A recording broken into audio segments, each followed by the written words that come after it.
Dear student, due to coronavirus, school started online classes for your study. So you can subscribe Golden Flower Palia YouTube channel, like and press the bell icon. Hi children, welcome to the second part of this chapter, the address from the book Snapshot class 11 and from the English literature section. So we will be starting with the other points in the story. So we have just discussed in the first part what was the introduction. This story is based on the plot of the war at the time of the Hitler, when the Jews and Christians were against each other, and how the Jews were living in fear and how they were killed. So this story is about the mother and daughter and her belongings, which she comes to the address 46 Macaroni Street to Holland, and where she receives a very cold reception by the lady, Mrs. Darling. She doesn't let her in to the house. So then she walks back to the station and she is lost in her memories, what happens in the childhood and how they gave their all belongings to Mrs. Darlings. Now what happens next? Next is post-war. Post-war means when the war was over. What happened when the war was over? And before war, the narrator's mother has given all their nice things in order to protect them to Mrs. Darling, because she was a very close neighbor and which they find friendly at that time, and they had no option. So they have given all these their costly and nice things to Mrs. Darling to preserve and protect them. So as these things the narrator remembers, and she is memorizing all the things. Then what happens when the war is over? War ended. Now they are all safe. They are living at the proper cities, and they are safer place. Now everything back to normal. Now their life is starting all over again. The people are living a normal life. They have nothing to stress or fear about. Became curious for her mother belongings. Now the things have settled. She is living a curious life. Mother is no more. She has died years back, but she has given an address that she remembers, and now she is curious. She wants her mother's belonging because she is missing her mother, and to just feel the presence of her mother, she wants the belongings of her mother to be with her. So she is now making up her mind to bring back all the belongings of her mother from Mrs. Darling, the address that was given to her. Felt an urge to see and touch them. Now she misses her mother so much that she wants to remember her childhood. She wants to be touched with her mother and to feel the things that were of her and her mother, and to feel them, to touch them. Went to that address, and she remembers the address 46 Macaroni Street in Holland, and that the lady was Mrs. Darling. She goes to the address, but didn't have the courage to. Before she thought that she had spent so many years thinking about this, but she didn't have courage to go in search of the address. But now she feels a very confident urge, a very dedicated urge that she wants to bring back the belongings of her mother, because she misses her mother so much. She wants to touch them and feel them, that her mother is close to her.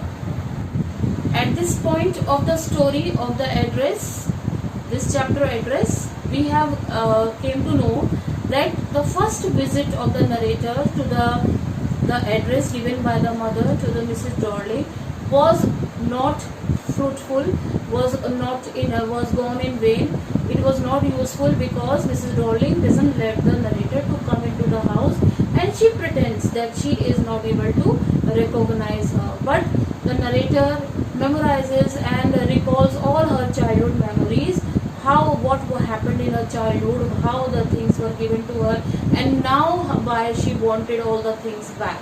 Now children, the next thing is that the second visit of the narrator to the same address, that is 46 Macaroni Street to Holland.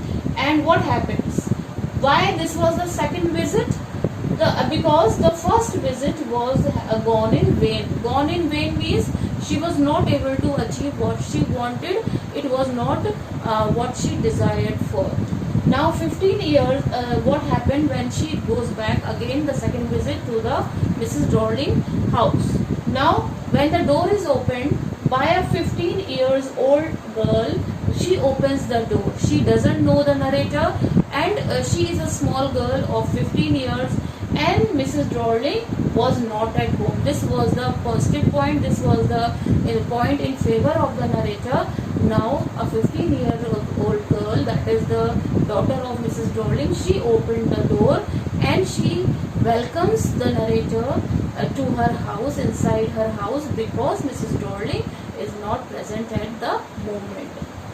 What the narrator saws when she enters the house? She saws things of her former life. She saws the things that belong to her and her mother. What were all the things? The cups with the silver lining, the teapot, spoons, pewter plate, table cover, cardigan. When she enters the house, the girl offers her to sit, and when the narrator sits at the sofa, on the sofa, she sees the tablecloth, that is a slightly burnt mark is there, and she remembers that this is the same tablecloth that it was used years ago by her mother, and a green cardigan that was worn by Mrs. Dorling also. These two things she just came to know that they were the same things. Now when this 15-year-old girl, she brings tea for her, and she, while looking at the teapot and the cups and the spoon and the pewter plate, she remembers everything, that this was the costly tea set that mother was not using very in a common way, because this was a very expensive one, and the candle stand was also there. So these were the things that belonged to her mother, and she remembers all things were of former life, previous life. Now while looking at these things, because when she talks to the girl that these silver spoons are not in a good condition, these things are, because then the girl is not aware of the how to keep this, protect, to preserve these things, then the narrator loses her interest in these things, the possession. She just feels very sad at the present condition of her mother things, that were the nice things, costly, precious things that had memories of her mother, but they were kept in a very bad condition. While looking at these things, the narrator feels very bad, very sad. So she loses her interest in those things which she wanted to possess. Her things lost their values. Now these all the things that we have mentioned over here, they lost their value because they were kept in a very bad condition. They were not preserved at all. No more desire to possess them. Now the narrator has no desire to possess them, don't have any urge to take them back, because they were not in a good condition. They lost their value. And she also gave her excuse, a reason for not taking these things back. She has a positive outlook to these things, to this situation. She says that things have no use because she is living in a small rented room, because she doesn't have a big house. She has a small house, a small room which is also rented. So she thinks in a positive way. So why should I take these things to my house or my city, because I don't have a proper place to place them, and there are so many things. I have a rented room. Now again she walked away. She loses the interest because they have no value for her now, and she doesn't feel a connection looking at those things for her mother. She walks away very silently, in a very solitary mood, very sad, and she tries to forget the address. What was the address? 46 Macron Street in Holland, and Mrs. Dorling was the name. She tries to forget, and she moved in her life. She wants to move further in life. She didn't want to engage in the previous memories, sad memories of her life, and she didn't want to cherish those things and bring back the memories, because the memories, sweet memories of her mother was in her heart, and she could remember while just closing her eyes or remembering her mother.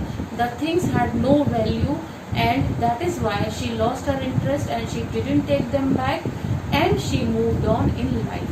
So children, these are the all important points that I have discussed with you, and this chapter is over, the address, and I hope you have understood the chapter. Thank you. Do self study at home and stay home, save lives. Thank you very much.